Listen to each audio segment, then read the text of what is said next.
राष्ट्र रक्षक, जान भी बचाएं, पत्थर भी खाएं। मोबाइल नंबर पूछ ही रहे थे कि अचानक बड़ी बड़ी जो हैं ईंट से मारना चालू किया। समथिंग हमें लगा हो सकता है ऐसे कोई पत्थर वगैरह का टुकड़ा गिर गया हो, लेकिन अचानक हमने देखा कि पुलिस वाले जवान भी सामने से दौड़ते आ रहे थे, सड़क पर आ रहे थे और बहुत बड़े बड़े पत्थर। बोले वहाँ नहीं है, तो हमने बोला मोबाइल नंबर कुछ हो आपके पास, तो इतने में अचानक से चिल्ला चोट भीड़ और पत्थर पड़ना हम पे शुरू हो गए। बहुत भीड़ थी, अचानक आ गए, हमें कुछ पता नहीं। पुलिस पर पत्थर, डॉक्टरों पर हमला।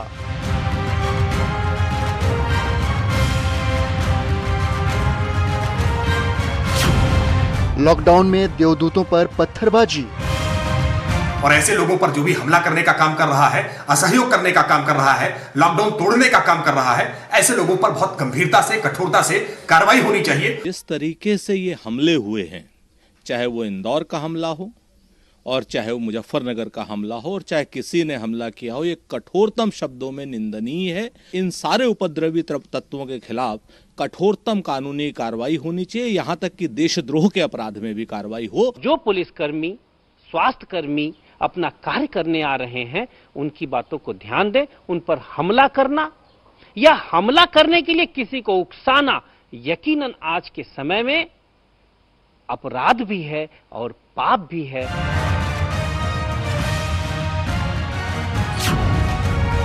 कोरोना युद्ध के योद्धाओं पर प्रहार क्यों? इस्लाम दीन फितरत है, इसमें इंसान की जान व माल को गैर मामूली अहमियत हासिल है।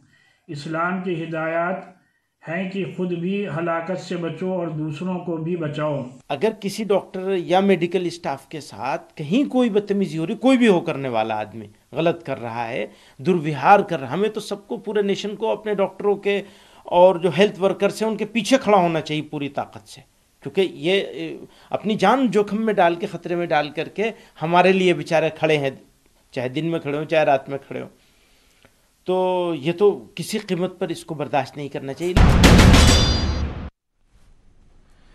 जी हाँ, तो तमाम मौलाना, तमाम लोग सारी बातें कर रहे हैं, मगर ये कौन लोग हैं? दरअसल कोरोना से इस जंग में कुछ बातें बड़ी साफ होकर सामने आई है पूरी दुनिया में और हिंदुस्तान में भी, कि कुछ लोग तो समझदार हैं, जो चीजों को समझते हैं और जो करना चाहिए जिस वक्त वो कर रहे हैं। ऐसे ज्यादातर लोग हैं देश में, इसलिए लॉकडाउन जैसी चीज सफल हो रही है। लेकिन कुछ लोग ऐसे हैं जो नहीं समझ सकते, कम पढ़े लिखे हैं और उनमें समझने की काबिलियत नहीं है, उनको समझाना पड़ रहा है तो वो समझ ले रहे हैं।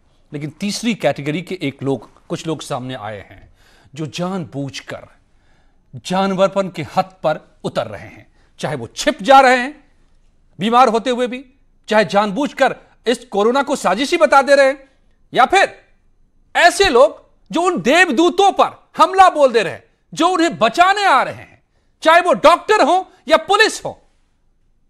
इसलिए सवाल खड़े होते हैं कि कोरोना युद्ध के योद्धाओं पर यह प्रहार करने वाले कौन हैं? पुलिस पर कैसे पत्थरों से हमला हो रहा है? लॉकडाउन में देवदूतों पर इस तरह से पत्थरबाजी कैसे और किस तरह के ये लोग हैं? क्या राष्ट्र रक्षक जान भी बचाएं और पत्थर भी खाएं, अपनी जान गंवाएं? कोरोना युद्ध के योद्धाओं पर यह कैसा प्रहार?